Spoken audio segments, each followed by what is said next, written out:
Eu estava falando na apresentação agora que o senhor é um dos membros dessa CPMI dos atos golpistas, né? Ela teve uma reunião importante agora para votação do plano de trabalho. Como sempre, provavelmente a gente vai ver nessa CPMI muita confusão, muita gritaria, muita tentativa da oposição, do bolsonarismo, de interromper e de inviabilizar os trabalhos, mas ainda assim aprovado o plano de trabalho. Queria que o senhor falasse um pouquinho sobre essa primeira sessão efetiva de trabalho e quais são os próximos passos da CPMI, deputado. Perfeito, querido. Bem, vamos lá. O Brasil é um país desafiador, porque, obviamente, houve uma tentativa de golpe contra a democracia e 8 de janeiro foi a expressão máxima de todo esse ciclo golpista. Daí, tem uma CPI para investigar isso e tem uma parte que tenta inverter a narrativa. Isso é muito surreal. A gente tem que dar esse nome para essa tentativa da extrema-direita de praticamente tornar o governo, que praticamente sofreu um golpe, em responsável por aquilo. Então, na primeira sessão, eles tentaram inviabilizar a aprovação do plano de trabalho apresentado pela relatora, que é a senadora Elisiane. Mas, com debate, com dificuldade, foi aprovado um plano de trabalho com uma cronologia e os objetivos da CPMI.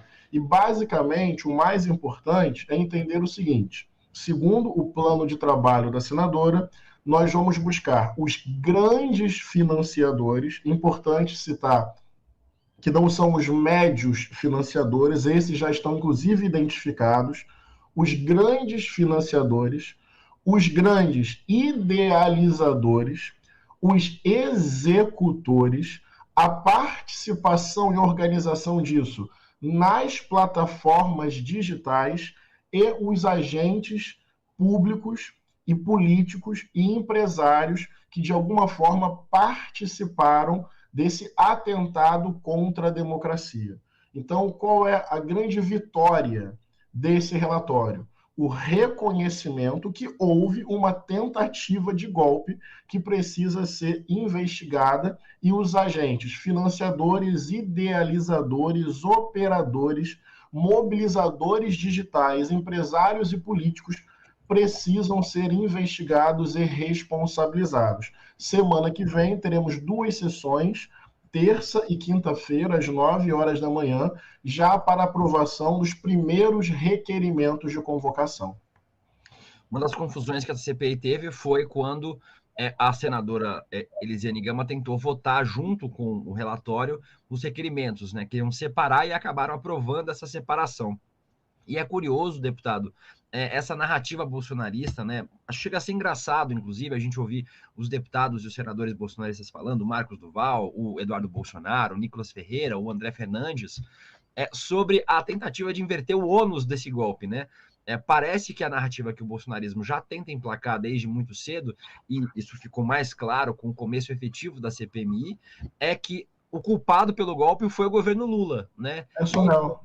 E o deputado federal Rubens Júnior, o seu colega lá de Câmara dos Deputados, do PT do Maranhão, disse isso de forma muito clara. A vítima pelo golpe é o governo Lula, são as instituições, é o Congresso, é o STF, é o governo federal. Essa tentativa ficou muito clara nessa sessão, né, deputado? Perfeito. O Rubens, inclusive, é um excelente deputado e vamos fazer um grande trabalho juntos na CPMI. Eu falei isso em várias entrevistas. É uma estratégia tragicômica. É mais ou menos o seguinte: é quase um atestado de culpa.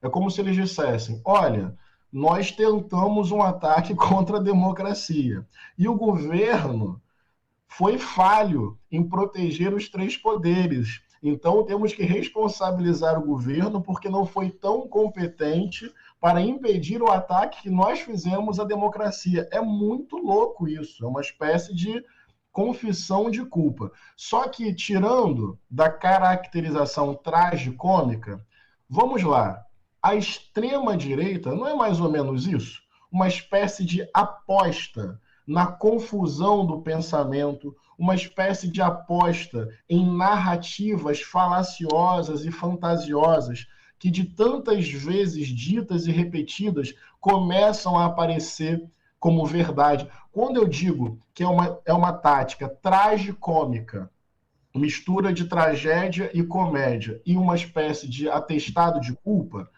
eu não estou querendo minimizar o potencial destrutivo e destruidor da extrema-direita. É algo sério, é tragicômico, é sério e tem consequência na realidade.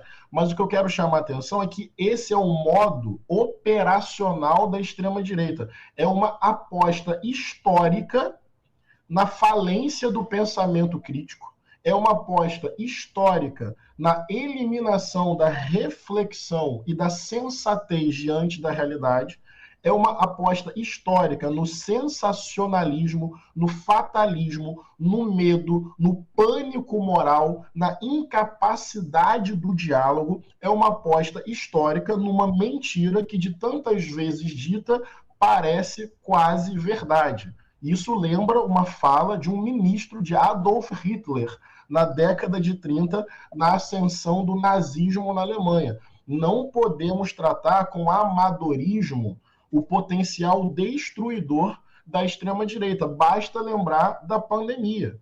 A pesquisa dizendo o que é, a ciência dizendo o que é, o avanço com relação à vacina e eles apostando em cloroquina, em outros caminhos. E qual foi o resultado dessa aposta histórica no sensacionalismo mentiroso? Quase 700 mil mortes no Brasil por pessoas, em parte, influenciadas por essa narrativa.